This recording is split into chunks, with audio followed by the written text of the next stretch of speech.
What's up, guys? This is Hey, Carlos, this is Carlo. the host of the Just Fans Podcast. Thank you guys for joining us this evening. We are live. I got Poppy in the house. Let him know what's up. Man, I'm over the moon, man, with this draft. Over the I could, moon, bro. I could tell you're over the moon. Look at that haircut. And of course, we got our Rios in the house. What's up, Rios? Let him know what's up. I am mentally drained physically and emotionally, man. It's been a long week. Been a long week for Rios. And of course, today I got two special guests, two for the price of one. First, we got all the way from the HTown Rundown Podcast, our good old friend AD. What's up, AD? What up? How y'all fellas doing, man? Doing good. And first time on the show, we got V, or as he's known, Brown Chubby Bear, from the Texans Fan Battle Podcast. Let him know what's up, V. What's going on, guys? Glad to be here. Awesome. Hey, Thank you man. guys for joining us, man. This is going to be a pretty good show, I think. We'll see. We'll see how It's good too it early is. to tell, man. It might Too early suck. We'll see. So we already got a comment. Jeez, it's Mitch Kufsky from the Hardcore Sports Network. Eagles had the best draft. All right, It's okay Mitch. to be wrong. It's okay to be wrong. You're gonna Okay. be wrong, Mitch. Look at it. I wish I could argue with him. Man, it's kind of hard. They did have a pretty good disagree. draft. I'm not gonna Yeah, lie. I would Yeah, have they to did agree have with a him, pretty actually. I don't. I disagree. Everybody's draft sucked except for the Texans. There you go. That's a Hey, take they're- I'll agree with. Why not? Why not? They're the Philly Bulldogs at this point. They got the mask. They got that dog from Georgia. Yeah, they drafted. I think he was the last person they drafted. The last thing they drafted was Mr. Relevant. Bulldog. Yeah, Yeah. that's what it was. So really quick, before we start, I do want to give a shout out to the Let's Talk Sports Network. We got our T-shirts. There you go, Rios. You'll get yours later. You just have to beef up. But thank you for Let's Talk Sports Network, and of course Mitch, who just commented on us from the Hardcore Sports Network, which is being broadcasted live as well. And thank you guys again for letting us be a part of your networks. All right, y'all. So as Mitch said, Eagles have the best draft. Boys, what do you guys think? Let's start this off. How would we rate our draft this year, the Texans? Sensational. Oh wow, okay. One word. One word. That's it. Sensational. No grades, just a big ass word. Okay. As Future said, sensational. It's gotta be up there with some of the best drafts we ever had, dude. Like I thought last year's draft was pretty solid. This year's I feel like blows that out of the water. Like we had one, if not the best draft of the bunch.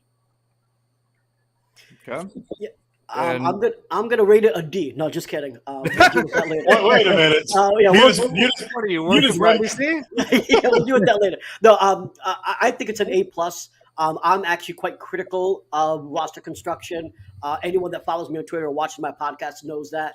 I get a lot of hate for it, but I'm giving this an A plus. There's no doubt about it. It was aggressive too. Like it wasn't just an A plus. That's what I like about him. That's what I like about Yeah, coming from me, that's very high praise, honestly. Hey, for me, this is arguably the best draft the Houston Texans have had in like 15 years, maybe, or more. So A plus, sensational, excellent, all of the other words. Synonyms. All the words that mean the same thing. Yes, all these synonyms are being thrown by AD. Yeah, no, I agree with y'all. It was very aggressive, which is finally it finally showed, it finally showed exactly what we needed to do. Like Show some because direction. It showed some direction. I feel like it addressed a lot of the holes that we needed on both offense and defense. I mean, besides Rios, if he called it on one, and I put it in one of our shorts. He immediately after the Texans drafted CJ. We were like, we're kind of wondering what the Cardinals were going to choose, and then Rios is like, I'm going to bet the Texans trade up to 3, and we're like, and we thought he was joking, and he was dead serious, and then suddenly, before we know it, Ian Rappaport shows it that the Texans and the Cardinals have made a trade, and I was like, what? We couldn't believe it.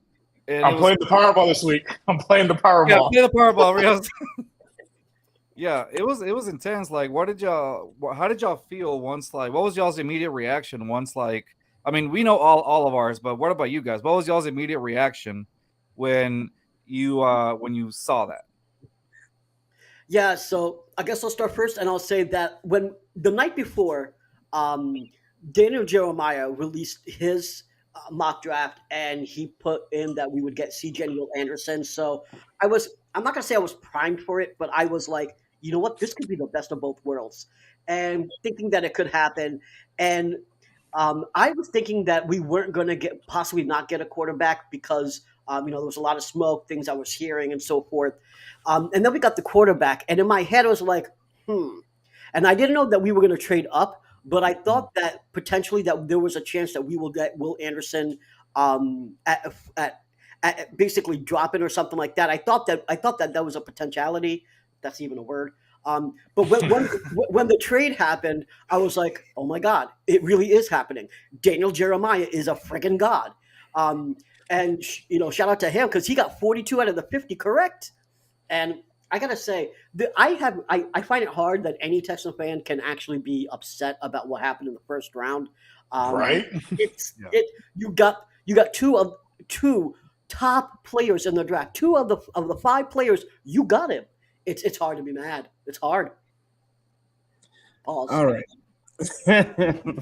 All right. So I'm gonna give 2 stories. I'm gonna give my story for my personal, and then I'm gonna give the story about the Twitter spaces that we had. Go for it, man. Go for it, man. For me, I was ecstatic. I was so confident we were going CJ at 2.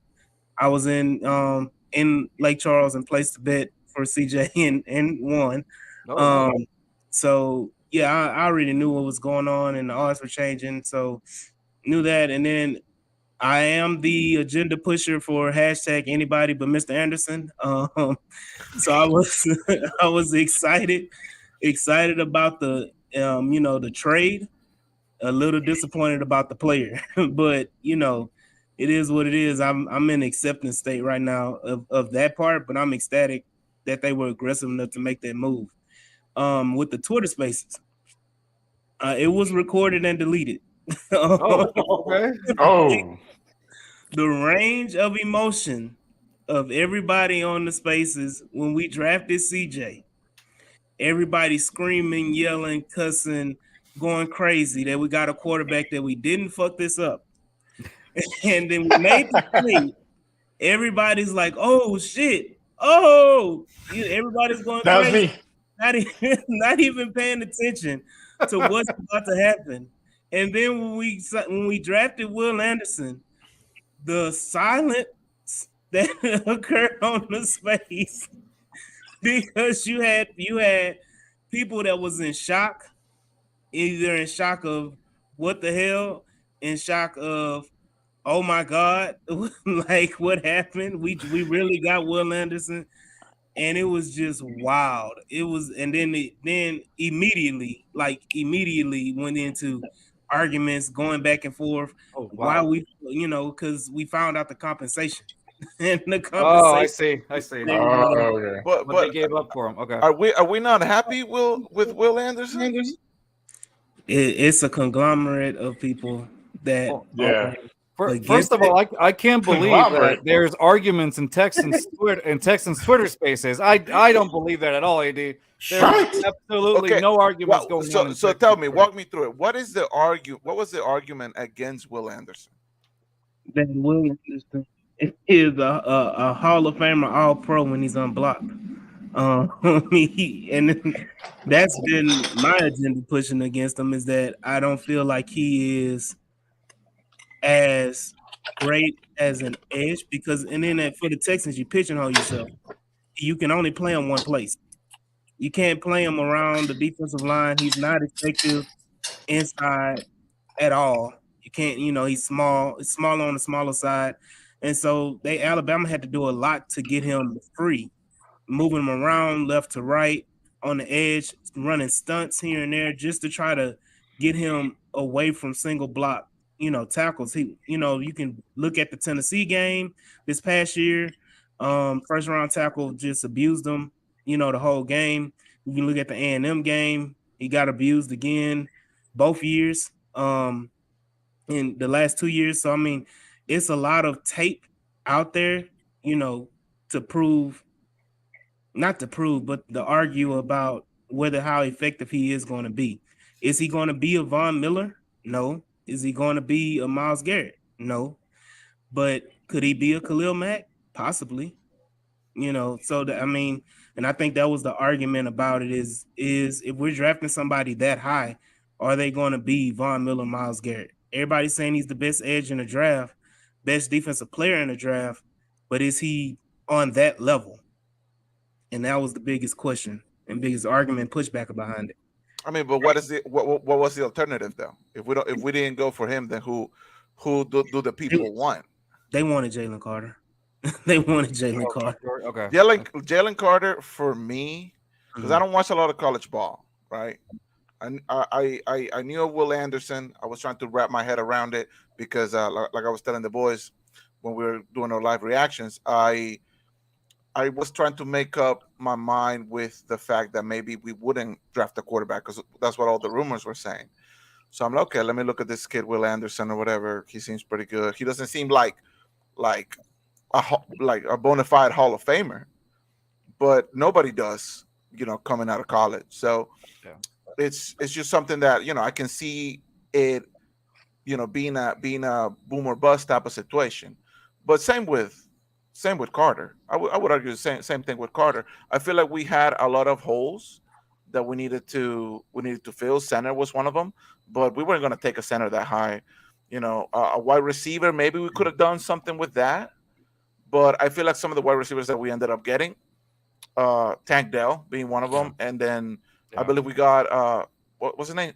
Hutchinson, Xavier Hutchinson.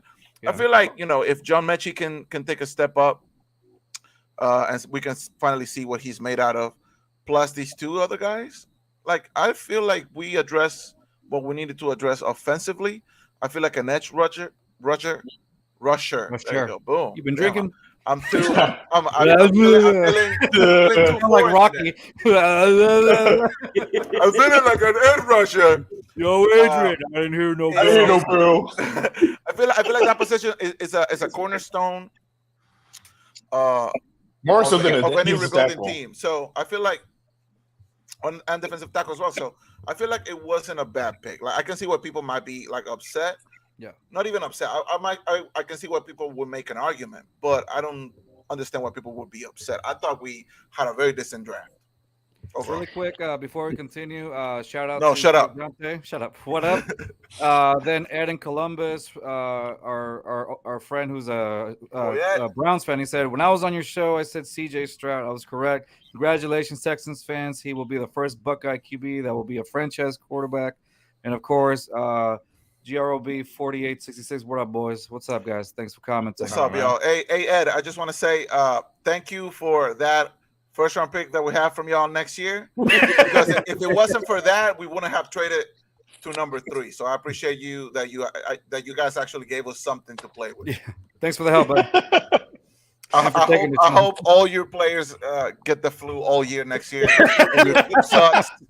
And we can draft first overall. Also, they all get turf toe. Yeah.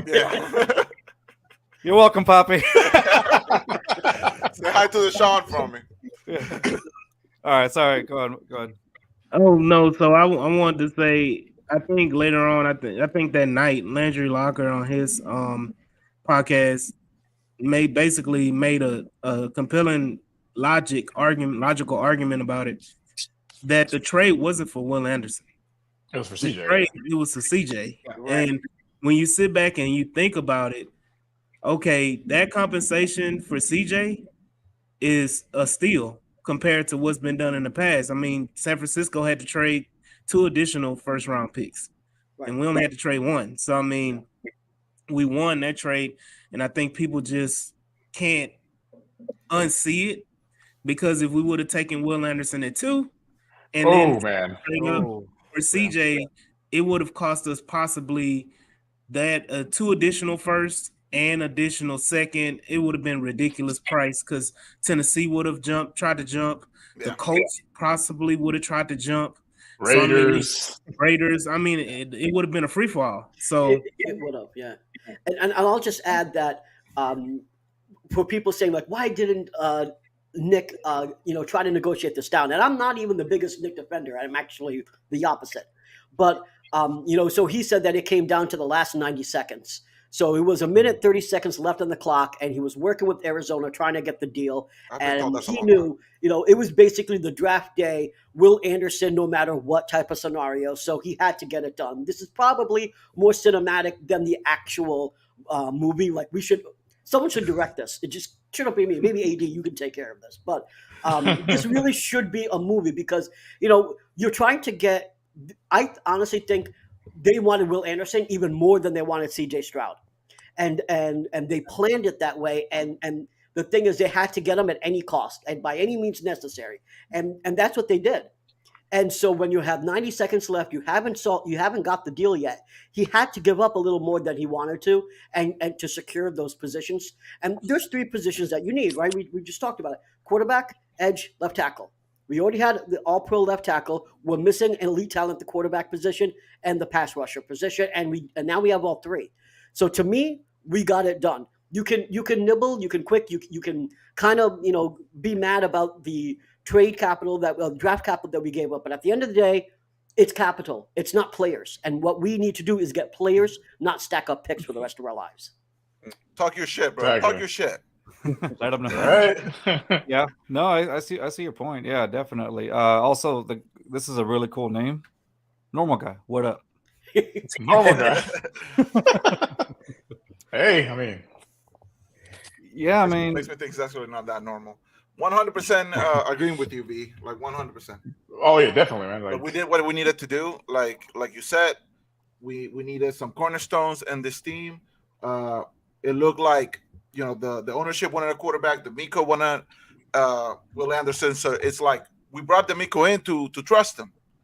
So we got to get behind whatever decision he wants to make right now. And if getting a quarterback, if that was the owner's choice, if it was Nick Casario or whatever, like we were behind that from day one. We knew we needed a quarterback. Exactly. So I feel Thanks, like Hannah.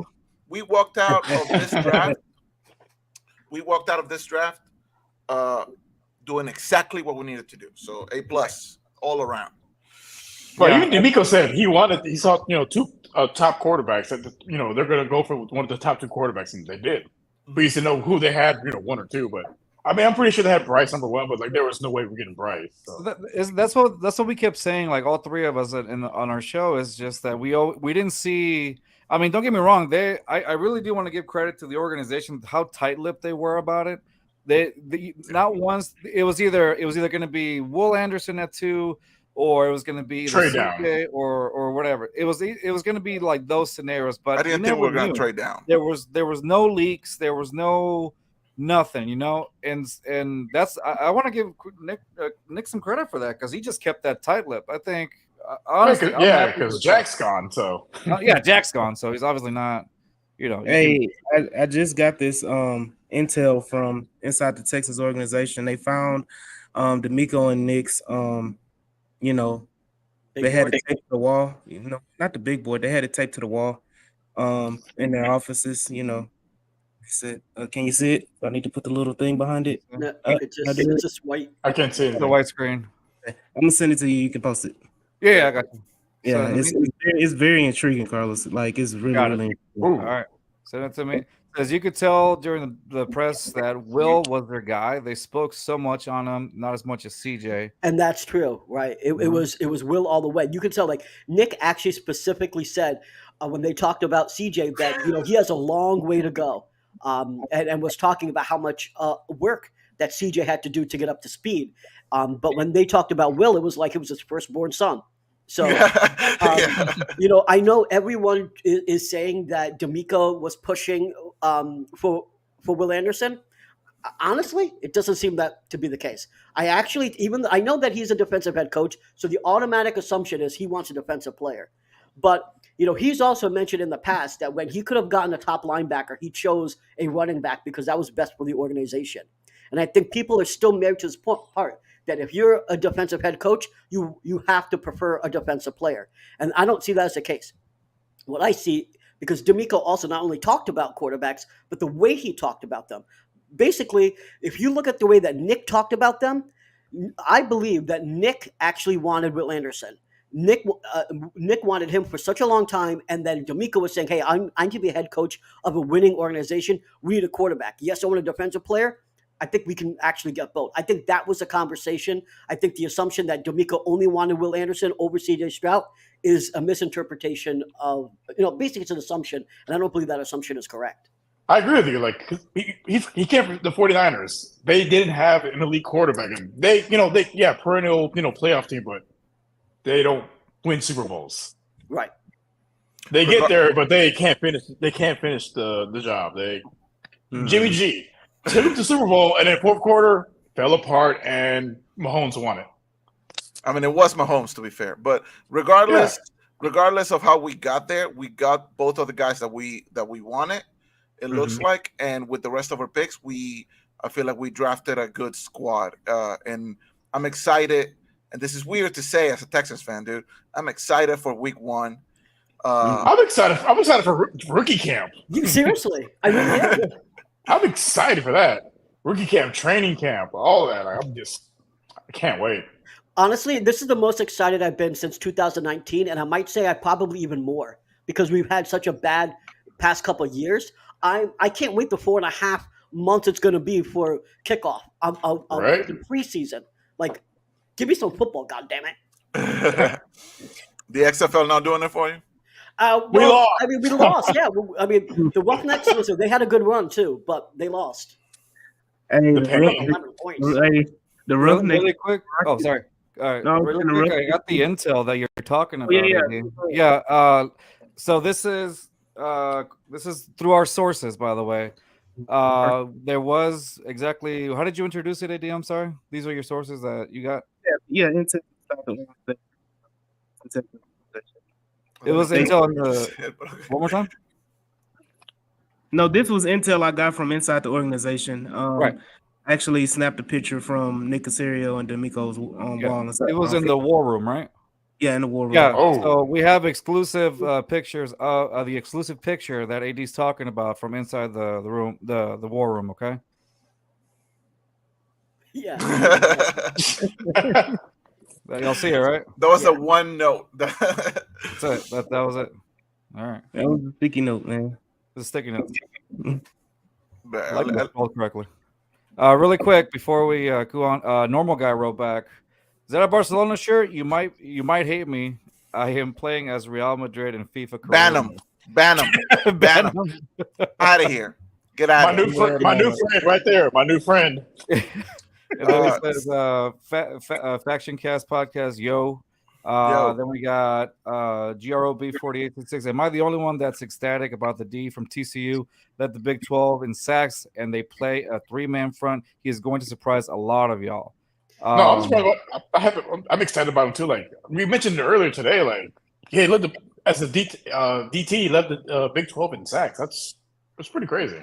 That's crazy. Yeah. That's what I'm talking about, dude. Like it wasn't just the first round. It wasn't just round 2. It was. Oh, the Mills Colts. They're in shambles right now. Yeah. We don't talk about them. We don't talk about them. That's funny. They're in the corner drinking bleach right now. Yeah, you were talking about that TCU defensive end. Matthew Briggs, my co-host of the Texans Fan Battle Podcast, we actually did a thing of who was our favorite pickup outside of the first round. Actually, it was day 3 pickups. That's what we were doing. So mine and Crenshaw's were Xavier Hutchinson. I'm over the moon about the Xavier Hutchinson pickup. But no, it was Dylan for the dude from TCU that Matthew really liked. And yeah, I think he's going to be awesome. I think one of the things that we're going to see is a lot of rotation. We're going to keep that defensive line fresh. That whole front 7 should be looking real good. Will Anderson obviously is one part of that piece. And I think that what D'Amico's going to do, I think, is just, continually rotate until he figures out who's working properly. So I think the first couple of weeks, probably the first month, you're going to see a lot of changes in terms of packages and who's out there starting. I don't think there's going to be any solidified starters besides, Will Anderson and so forth, like a few. But for the most part, I think we won't know who's really going to be starting until like a few weeks into it from a defensive standpoint. Not secondary, really, just a front 7. And this is what I'll say about some of the other picks, dude. The fact that we got basically 2 centers that can both play guard, like I feel like that gives us a lot of versatility, because it's not like we're just depending on the one center that we drafted if he's boom or bust type of thing. Like both of them got reps, in both positions, so like we can play them and see and figure out who works best in what system and which position. And I feel like that had to be like a D'Amico thing, man. Like I feel like this kind of thinking behind the draft picks, like it just gets me excited, dude. Like Jesus, a Texans fan, dude. I feel like sometimes we just pick the best available guy and we just roll with it. Mm-hmm. In the past, we got the linebacker Toa. I didn't know much about him. I was looking at film after we got him, and he actually looks pretty decent. He's very versatile. I hope he takes the number 10 for Mills. Yeah, didn't we? Didn't we talk about it? Yeah, we were on Clutch City Entertainment Podcast today, right?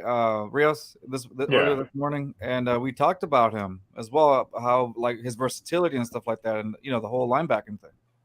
He could be our Fred Warner. You putting him in?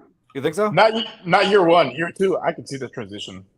Looking at his film from Alabama, I see he's sideline linebacker. Like he has that kind of versatility. Do you think he can cover like Fred Warner? That's the biggest issue for me. That's the question that he even had in college, right? So that's going to be we're going to have to wait and see, honestly, in my opinion, and we'll see. The thing is, he's going to be battling out with Perryman, so competition is good. So let's throw him there and let's see who produces. But Pappy, you mentioned the center. Or can I just address the center real quick? Because Pappy, I rated the draft action A++. Yes, I went off the deep end and said A++. But there was only one questionable move that I thought, and it was not getting JMS or Tipman at center. And I understand that we gave up 33, but they were dropping. And basically the reason why I fell in love with JMS was basically because he was the best run blocking center in the draft. And I had assumed that we wanted to basically make a run first offense, which would have been perfect for JMS. And then I wanted to be able to run Pierce up the middle at will anytime we wanted to. I thought that he was perfect. And then we took Juice, and I was like, head scratcher, because when I was looking at analysts and what they were saying, and obviously I'm doing tons and tons of mocks, that he was always going in the 5th or later. And so I didn't see us taking him that high. So I then wanted to do some research. And as doing some research, what I found out was not only was a team captain, but that he was graded from a passing post standpoint higher than JMS, but his run blocking was not as good. So now I'm making the assumption perhaps they want to really go not old school, but like a little more traditional West Coast, which means more balanced offense. So you're really doing 50-50 as opposed to being a run first offense, being more balanced. So we're passing and running pretty much at the same percentages, right? And that's what I think they're doing. That was the only head scratcher that I had. But they also brought in Patterson, right? So you're gonna have a little competition there. They're both versatile. They can play guard. They can play center. So I was kind of not upset, but I was like, what's going on here? But I get it now. So it did seem like a little bit of a reach. It did seem like a little bit of a reach at first, yeah. But digging into it, it makes sense. Right. It makes sense because we do. I feel like as a franchise, we do want to give the offense more versatility when it comes to, because we know Pierce can run the ball. Like with the O-line we had last year, and Mills, being Mills, we had to run the ball in a lot of games, and Pierce was just making it happen. So I feel like it wasn't something that we necessarily needed, like a run first center. But I feel like we got to pass the ball more this year. And I feel like it's going to work well with CJ now. So I 100% agree with you. I feel like it was a head scratcher, but I think it was the right move in the end. The one question that I'll say about this draft is that I thought we might get a corner or two. I wasn't sure what the plan was. I know we got wide receivers, and then we got the defensive end, and then I was just thinking, like, when are we going to get a corner? When are we going to get a corner? I think we're good on corners because you got Stingley, and you got Steven Nelson, and you got Desmond King. Like, you're set at corner. Yeah, but the thing about Stingley, because he does look really good. It's just like, the health concerns. I get it, concerns. That's the one thing. Like, I just want to, like, then again, next year maybe we'll get a corner in the first round next year. Like, from what I heard, he was good. Rios, hold on. AD, I know you wanted to say something. I apologize. What's up, bud? No, I was just saying that, even though the Henry To'oTo'o is, I may feel like it was a reach or whatever, but it to me it gave us a sign that so long Christian Kirksey. So long Christian Kirksey. And the next level thinking with drafting the two centers that can play both center and guard. Looking at, if you go back and look at the roster, the depth in the offensive line is horrible. Like, we don't have anything. Like, behind the starting five, there's nothing. Maybe Charlie Hick on the outside at tackle, and maybe Deculus, maybe. But after that, that's two tackles. The inside, you have the three, and that's it. Unless you're relying on Scott Quisenberry again. God, no. Oh God. Let's run that. You mean the revolving door? Yeah. Here you go, sir. He's Here right you go, there. sir. Hit the quarterback. Hit the running back. Quarterback right Pick there. your jacket. Can I pick your jacket before you go ahead? Thank you. Here, would you like your shoe shined after that? Sure, like, I'll park your car. yeah, park your car. Yeah. But this is something that we talked about plenty when we said, like, if we draft a quarterback, the very next thing we need to do is build the O-line and protect this guy. And I feel like with these two guys, I feel like as the season goes, we're gonna see how good they work with the rest of the O-line. And CJ is gonna flourish, man. We got him the weapons. We're getting him some protection, and the defense is already pretty solid. So we're looking at, and the more I talk about it, the more excited I get. I'm like, dude, could we actually have a winning record next year? I said it. I predicted 10 wins, wild card berth. I'm sticking at 7. Man, I'm I don't know sticking about at the 7 winning wins. record yet. Yeah, I'm not going to go that far Yeah. Right now, I'm thinking about 7. I think that would be a great season for us. I feel like. Oh, I was thinking 8 and 9. I feel like 7 is it's a good season. It's a very good season for us from what it was last year. Because last year I don't want to ever have to watch football. I will say, we play against like the AFC North, and they are hard teams. The Ravens got a lot better. The Browns have Deshaun Watson now.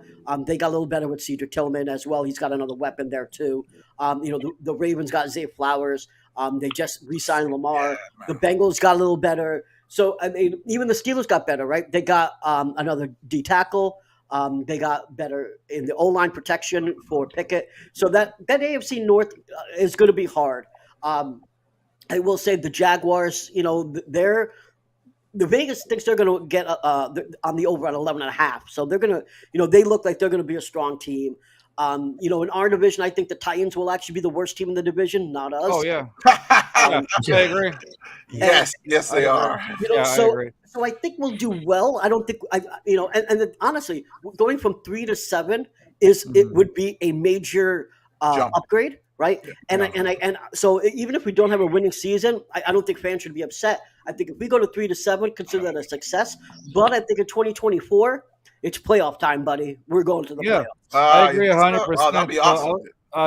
Today I was thinking I feel like next season they could go 8 and 9, and I think Coach Dante agrees with me, 8 and 9 as well.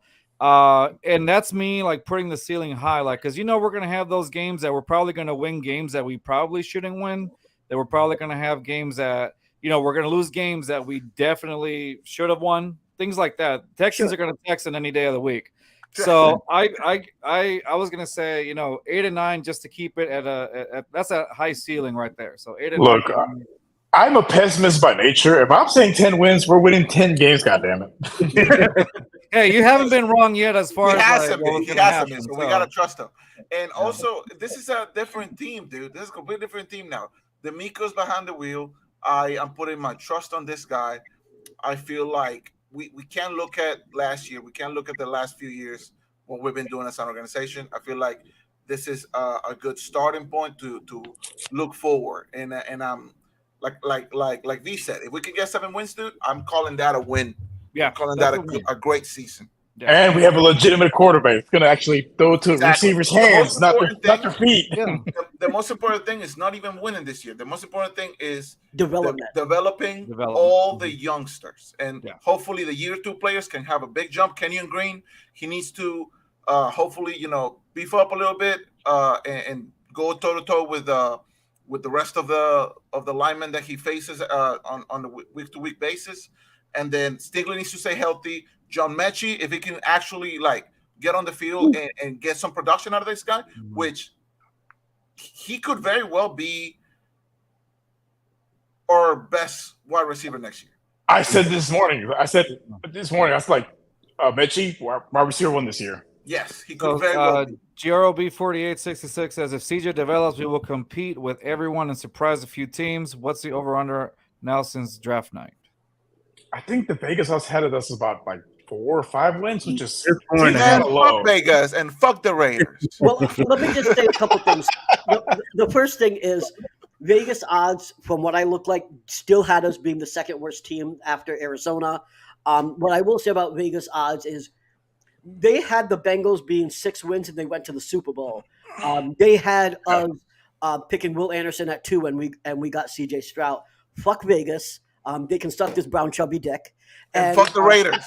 And let me just say that I don't think that we're going to just win 5 games. I do think it's 7 and potentially more. So F Vegas, man, F Vegas. I think 7's the floor. That's the floor for me. I'm in that. I'll be happy with 6. I would be happy with 6. Hey, I'm in the 8 to 9 win range. I think the quarterback position is going to be head and shoulders above what we had put on the field, last year. So I think just that, because we were competitive last year. We were in a lot of games last year. You were, yeah. Especially early on. I mean, we lost because Davis Mills. Yeah, 3 or 4 games early on. Like we could have potentially have been a 7-win team this year. We should have, arguably. Right. We should have, yeah. Right. So just imagine just parlaying that and rolling that over to next year with better coaching, yeah, and more of a structured system. We, potentially 8, 9, like Rio said, 10 wins. So we can all agree that we're probably the second best team in our division, right? Yeah. Oh yeah. It's Jags, Easily. Colts, Titans. Yeah, there's no way that I don't see the Colts doing anything. I don't see Tennessee at all doing anything with Will. I feel like we can trade wins with Jags. You got the Miracle Whip, Papi? Bro, Will Levis ain't got shit on me, bro. Hey, AD, how does Will Levis like his coffee? He clumpy, man. Clumpy. That's that shit clumpy. I will say I'm glad I won the bet with Leo, because Leo was thinking that we could take Will Levis. I said there's no chance that we're taking Will Levis. No. The bet was that I would have to bathe in mayonnaise and live stream it. So thankfully, wow. I won that bet. What was if it didn't happen? What was he gonna do? Oh no, it was just like we just pride. It's just pride. I knew that Leo, strongly that we would. You're missing it. Leo was going to get his haircut, and he's like Samuel. When he said we picked Stroud, he was supposed to, and he said we would have to fight him to do it. That's right. Here we go. Oh man. So Euro 4866 says, is this Patrick Queen trade coming to reality? Any rumors? Yeah, I haven't heard anything that we're interested in him. And just from a logical side, let's try to break this down. AD, you were talking about this on the space too, I believe, right? Like, they tried to put him in a position, the Mike position, and they couldn't. Why would we pay him when you can't do what we need a Mike, right? That's what we need. We just drafted someone that could potentially replace Kursky. We got someone in the free agency that could do the same thing. Why pay big money for a guy that can't do that? It doesn't make any sense for us. Right, and even if he's an outside backer, the trade for him, it all depends on the compensation. Like if they're asking for second round, third, high second, or a first round pick for him, you can go ahead and a third. I can You question it, we can think about it. If they say we'll take a fourth, you just have to pay them. Sign. Hey, if you can just imagine, even if Toa turns out to be something, but you're talking about your 3 linebackers being Christian Harris, Patrick Queen, and Toa. Like 3 young, good linebackers. Yeah. All from contract for a few years. All from the SEC, 2 from Alabama, 1 from LSU. I mean, like you're talking about linebacker factories that you're going to have at your starting linebacker. So I mean that right there is intriguing just by itself. But trying to sign me up. Sign me up. It is intriguing. It's tempting to do. I feel like as a rebuilding team, there's no need for us to try to spend big money on anything right now. Mm-hmm. I'm happy what we got. The free agents that we already got. I feel like we're not paying anybody tons of money. I feel like we're gonna be, maybe a year or two from now, we're gonna be a free agent destination for sure. And I can see us getting somebody big by then. But right now, next year, definitely, we have $100 million in cap. Exactly. Like right now, I feel like there's no need because we know we're not making the playoffs. We're not trying to make a deep run into you anything. Your mouth. We're making the playoffs.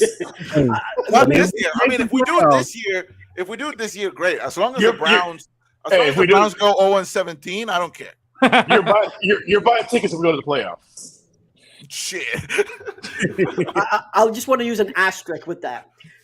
We shouldn't spend big money on anyone except for True Mike. In my opinion, that is the one position that we should spend money on. If you look at what D'Amico Ryans was able to do with Fred Warner, there's a reason why he's wearing cover 2 even more than Lovie Smith, and it's because you can play cover 2 when you have a Mike that can go and drop in coverage and be successful like Fred Warner. So if you can get someone like that dramatically changes your defense, you pay him right now.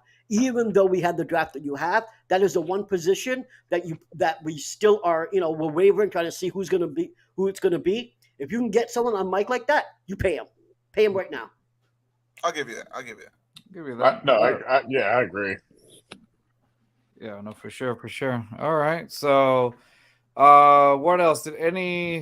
What other, how do you call it, acquisition did you guys like from the draft or didn't like at all? Oh, Tank Dell. Tank Dell's my favorite player in the draft. I'm so glad we got him. I was happy we got him. Man. That was easy. Yeah, Tank is easily Did you guys expect him to fall that far or no? No, I figured him going in the 4th round. We got him in the 3rd round. I still think it's a steal. It's a steal.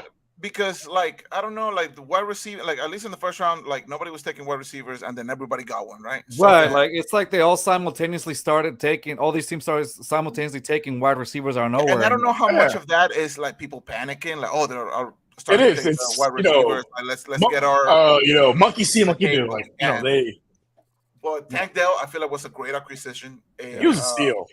And Hutchinson, dude, Xavier Hutchinson, another steal. I'm surprised he dropped that low. I know, right? I don't know if you guys saw my tweet when we picked him up.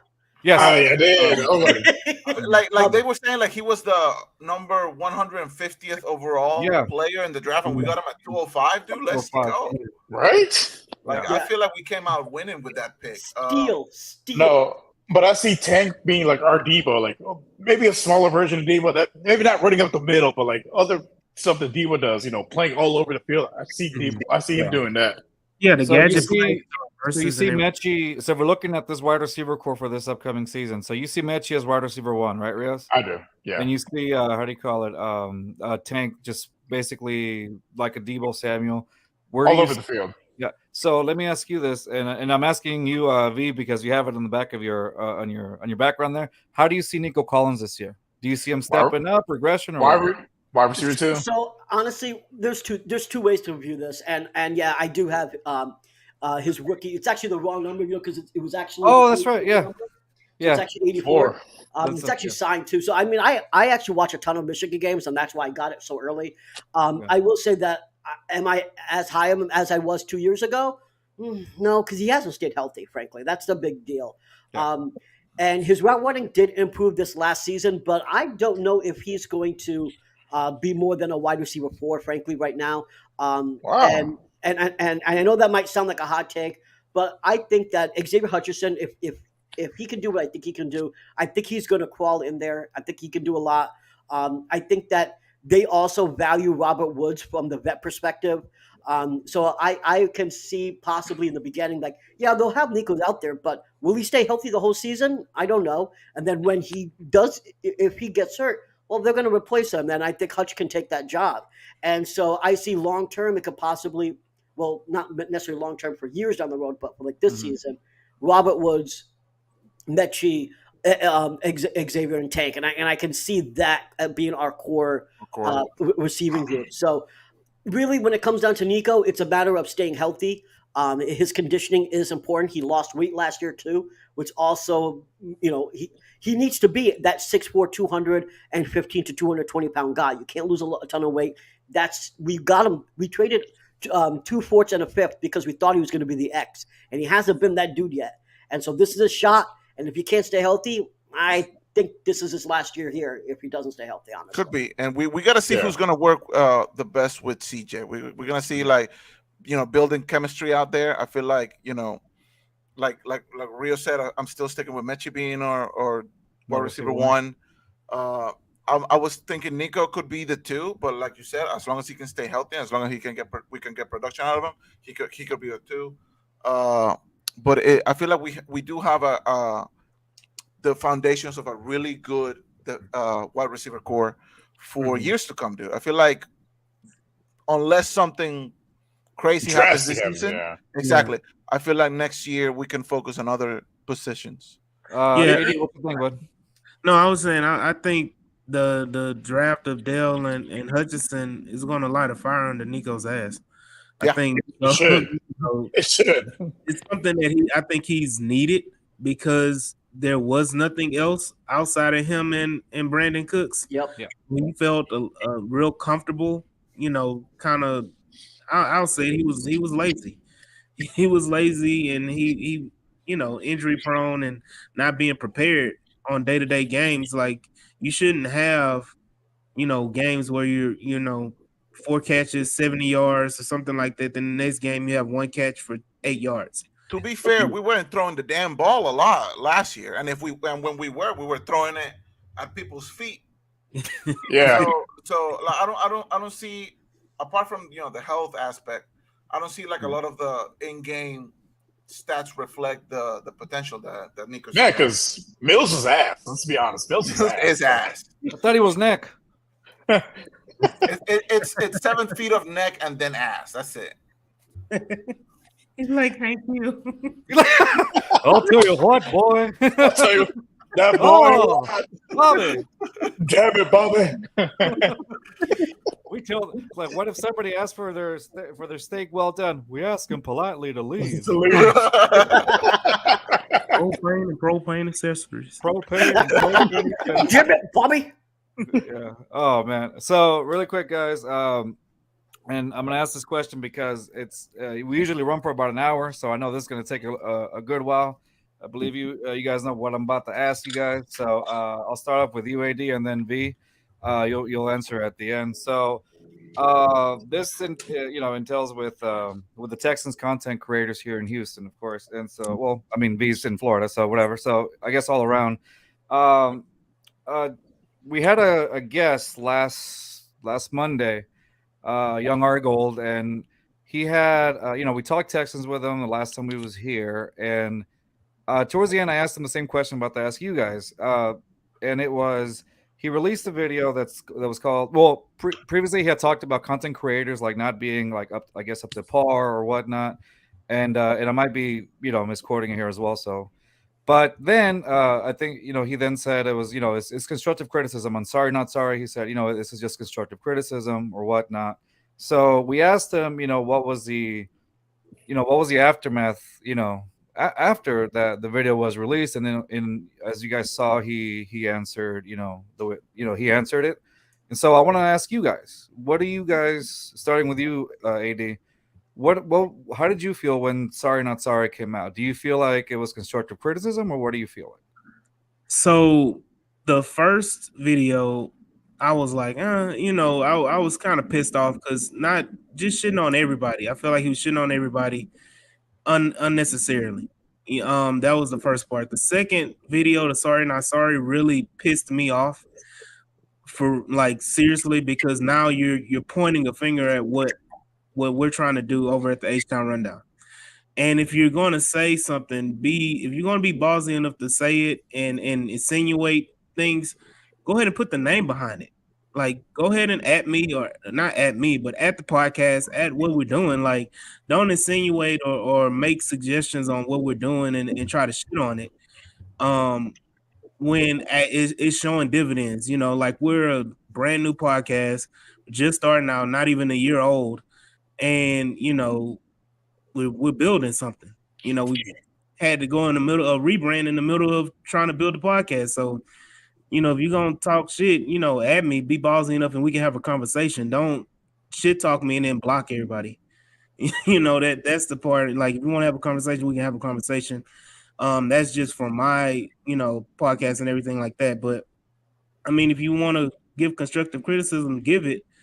But you know, label it is that. Don't come off as a pompous ass when you're doing it. I mean, he's doing his thing. Shout out to him and their podcast. Shout out to everybody. I support, you know, everybody, but you know, just it's just it is what it is, man. At this point, we're moving on. Like we've shown what we're capable of doing. Obviously, like I said in our last episode on HTown Rundown, obviously we're doing something right because we're garnering attention from people that supposedly doesn't watch or isn't interested, but obviously you watch long enough to describe and try to, you know, take shots at our podcast. So it is what it is. We're doing something right. All of us are obviously doing something right because we got the attention and it caused a stir. So, you know, that's all from me. Okay. And I'm sorry, V. He describes you as brown chubby wubby bear. How do you take that as your constructive criticism? Sorry, Coach Dante wrote Facts AD. How do you feel about, you know, what was said? Yeah, I mean, I think it goes a little bit further than that. The problem with James is that he thinks that because he did garner a lot of popularity, years ago, that he can put himself on a pedestal and that he is better than other content creators. And there's a reason why he said they all have YouTubes and they're all bad.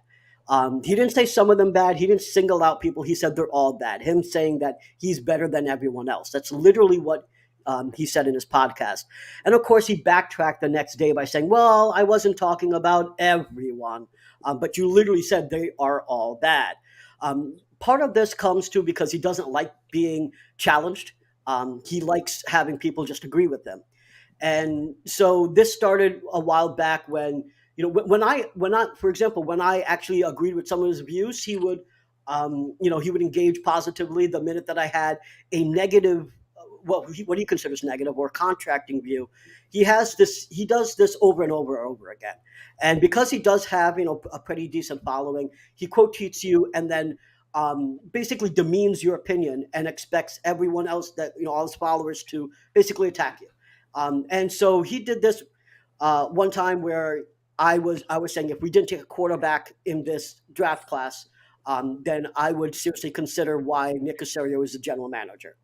Right. So this was a while ago. And he had quote tweeted that and said that look at how entitled these fans are, that they're talking about that they would want to have the general manager lose their job if they don't draft a quarterback just because they want a quarterback. And so I said, I literally just quoted what he said, as he does, and used a picture that's on the news of him starting a protest in order to keep Deshaun Watson in Houston. And the point is that he's able to be quote unquote entitled, and actually try to keep a quarterback here. But if someone says that they don't like a general manager because of a decision, well, no, you're entitled. And so that's what started the whole basically drama. And if you notice, months ago, he never retweeted or any other content creator.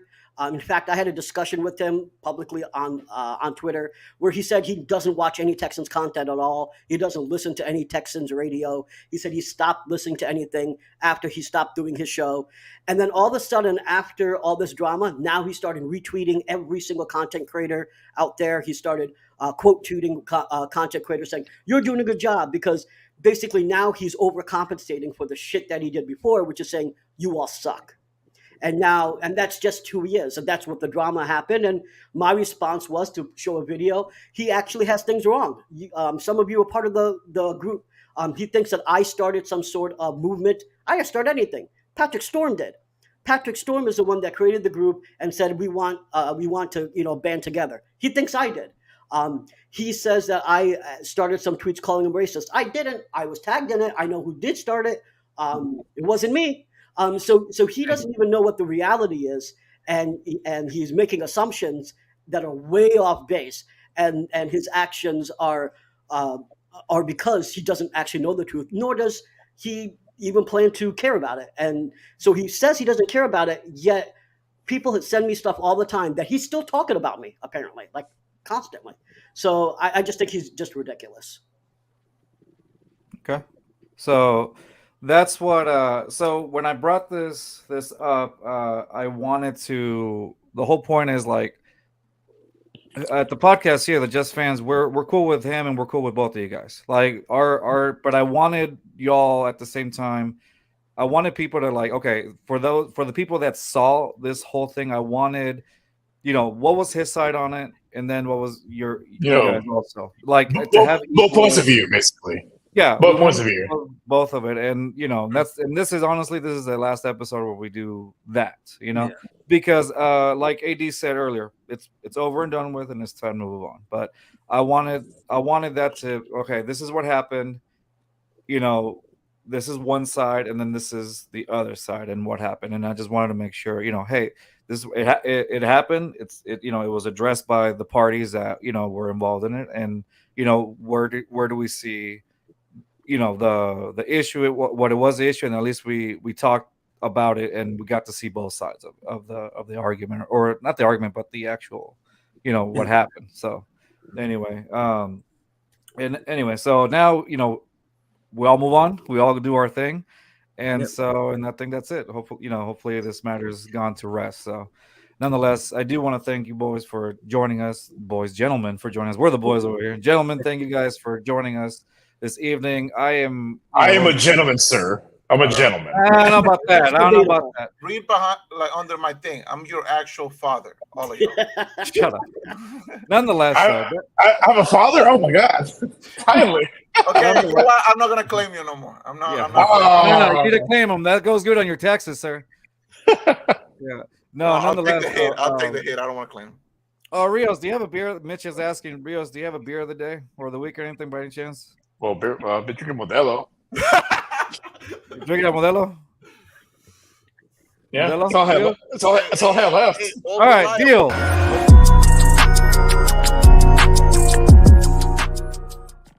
Tell us about Modelo, Rios. Put you on the spot. When you feeling especial, drink Modelo. That's all I got. I've had no time to prepare for this. I know. Oh, you're a professional, so you're supposed to be on it. You've been drinking Modelo for 45 years, bro. You've had plenty of time to prepare for this. Hey, V, guess how old the Rios is? Take a shot. And just add 10 years to whatever number you think. 28. What? And you added 10? No, I didn't add 10. Oh. Just say 28.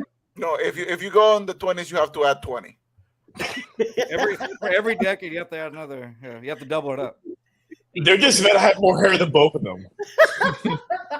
Rios was actually in Vietnam. Now you just have to answer it. I will be 39 this year. Okay, all right. You old. That's what he said 10 years ago, bro. Don't believe him. I have a better hairline and more hair than both of them. It's okay. It's okay, guys. All right, show us your pantry then. You may have more hair, but we got food in our house. How's your pantry? 39 for 9 consecutive years. Yeah. Oh, man. All right, man. Well, hey, guys, again, I appreciate you guys coming on. As Texans fans, we're excited for this upcoming season. It's the first time we can say that in years. Since the whole Jack Easterby debacle, since World War II, basically. Yeah. Oh, you were there. You were there. So fighting word. I was. Maybe. Really? Yeah, too early to tell, brother. It's too early to tell. AD, you texted him to write that, didn't you? Both of them might be a home run. Both of them might be bust. We don't know yet. Yeah, I think we're too. Hey, as long as CJ works out, I'm okay. Yeah. Right. Oh, before I go, I was going to ask you guys. We did talk about this before. What do you guys think? How do you guys see Stingley this year? Do we think he's gonna do a lot better in the D'Amico system, or do you guys think he's just, Oh, you know, I had a hot take this morning. He's gonna be better than Sauce this year. Better season than Sauce. The Sauce? Calling it now. Yep, calling it now. Yep. Go ahead, V. Oh, all right. I think it honestly all depends on his health. Because I think that D'Amico will play to his strengths, so he will put him in man. That's not the issue, in my opinion. The issue is that if he can stay healthy. If he can stay healthy, he's gonna have a rocking season because D'Amico will use him properly. If he can't stay healthy, then that's a concern.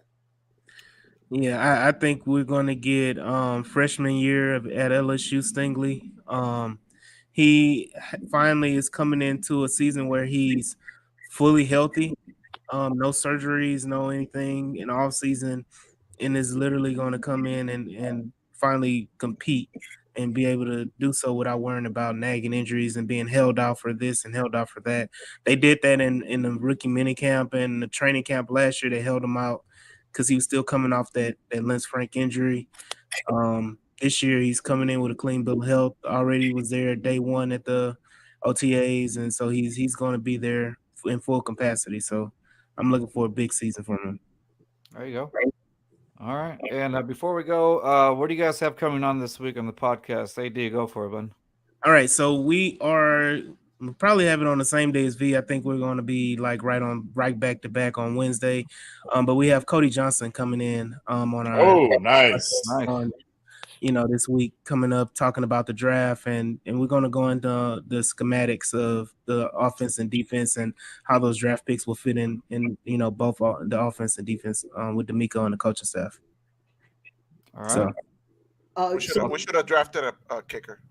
like the Patriots and get a kicker and a punter. How about that? And a punter, yeah. Or man, 49ers get a kicker in the third round. What the fuck? Really? A kicker in the third round? What are y'all doing? At least one of B, what you got, bro? white corner. So we're actually going to be on Tuesday this week because we're accommodating a guest this week. So I alluded to it earlier in the broadcast that there's a dude. His name is I have it right, Eric Fronten from NBC Sports, who rated a D. Oh my God, that guy. So he graded our draft a D. So I got into a little argument. I did call him a crackhead, but. And he's coming on your show after calling him that? But I did apologize. Said, hey, why don't we talk civilly and we'll have a lively debate about why you think the Texans were graded a D. So we agreed. So he's coming on D. He's coming on Tuesday at 8 p.m. Central on the Texans Fan Battle Podcast. Me, Matt, and Crenshaw will be talking with Eric, and we'll talk about why he thinks it's a D, and we'll talk about what we liked about the draft. And it's live? And it'll be live. You can ask your questions. Okay. All right. So I'll be there because I have any question? You can ask anything. I don't know. That's going to decide what goes on the screen. But yeah, ask. I'll be like, sir, how large was the Rocky smoke? How large was it? All right, y'all. So really quick, just follow the Just Fans podcast, Just Fans 22 on YouTube.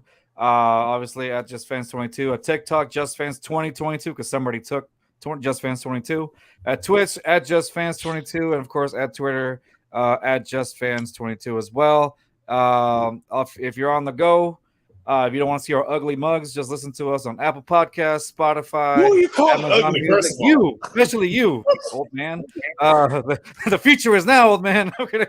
Google Podcasts, Good Pods, and Spotify. That's the other 4-year-old on the screen. Yeah. Get the hell out of here. Yeah. Both of y'all. Nonetheless, y'all, thanks for joining us. I appreciate y'all. Please go check out the HTown Rundown podcast. Yeah, check out these guys, man. Check out these guys. And of course, the Texans Fan Battle Podcast. It looks like I got a lot going on this week. This will be our episode for the week, so we won't see y'all till Saturday night. All right, y'all. So thank you guys for joining us again. I said that like 8 times already, but this time's for real. Don't go just yet. We're gonna just end the show real quick. So, all right, y'all. See y'all on Saturday for It's Live Saturday night. Peace, y'all. See y'all later. Go Texans.